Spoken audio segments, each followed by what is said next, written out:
Hey, Soul Tribe. I'm KamalaDevi, and I wanted to share some recent reflections. So, each full moon and new moon, I like to do ceremonies. And this last full moon in Leo, I was gathering with my tribe in the sauna. My husband built this beautiful 7-person barrel sauna, and we're just sort of piloting it, which is fun. And in that sweat, there's deep reflections. And one of the themes that I've been noticing with my love leadership and my clients is parts work. So I thought, since we're all collectively on our own evolutionary paths, that I would share some of my recent revelations and see if you resonate. As we do parts work, first, I want to just say this is the practice of identifying the various selves, the perspectives within ourselves, the sub-personalities, if you will. And there's so many different modalities, whether it's voice dialogue or aspecting or gestalt, or even NLP has a integration process.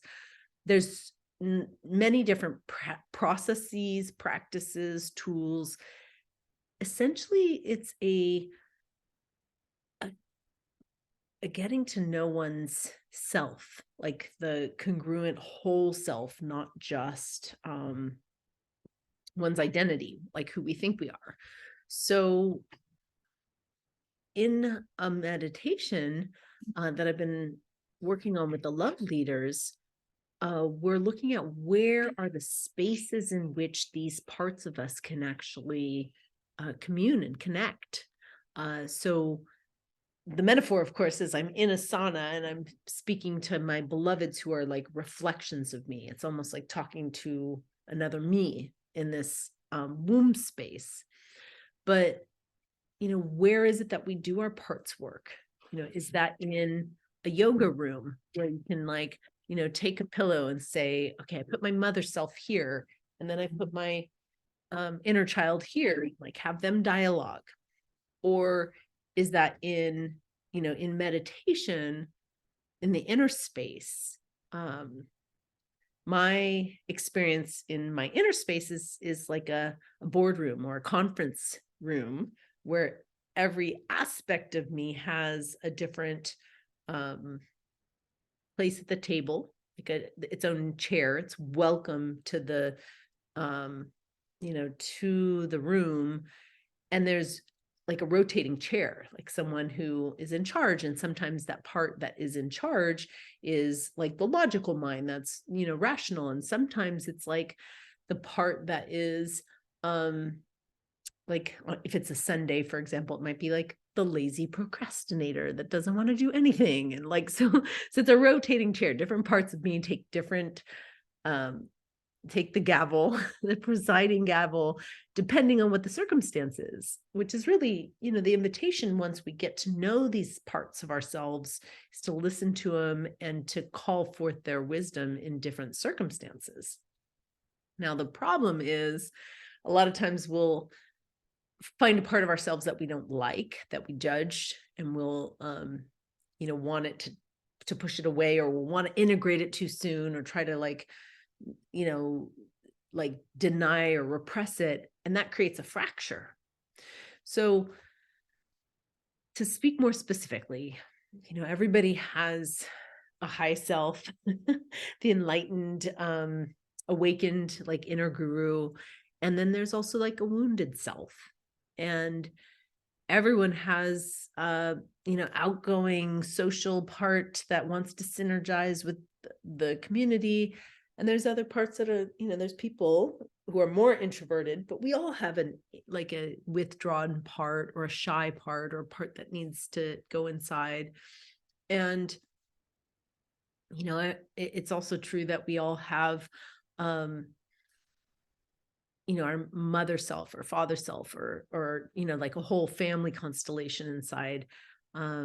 So yeah, it's important to get in touch with, like, what's my animal self, the primal part, the sensual part, and and to welcome all of them to, whether it's a conference room or a sauna or a, recently I took my whole inner family on a field trip.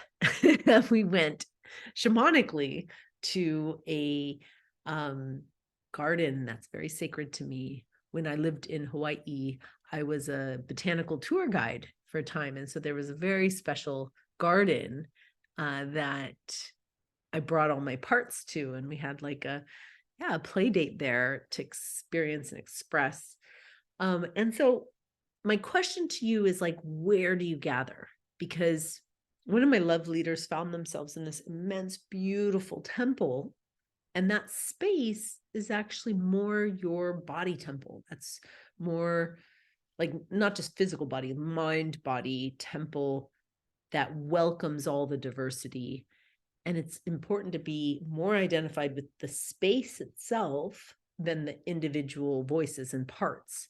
Because that's actually when we get into troubles, when we take on those perspectives as identities, then we can get very rigid, or we can't see the whole picture of how we can work together. Each individual part has a positive intent, a higher value of like wanting to help your integration. And for that reason, even if it's an angry part that's throwing it, like that's really almost violent, it's like not to shame it and push it away because it'll get more violent, but to actually hear, what is it upset about? What matters so much to it? Like, what does it bring to the table? It's an important piece of the puzzle to see the whole picture.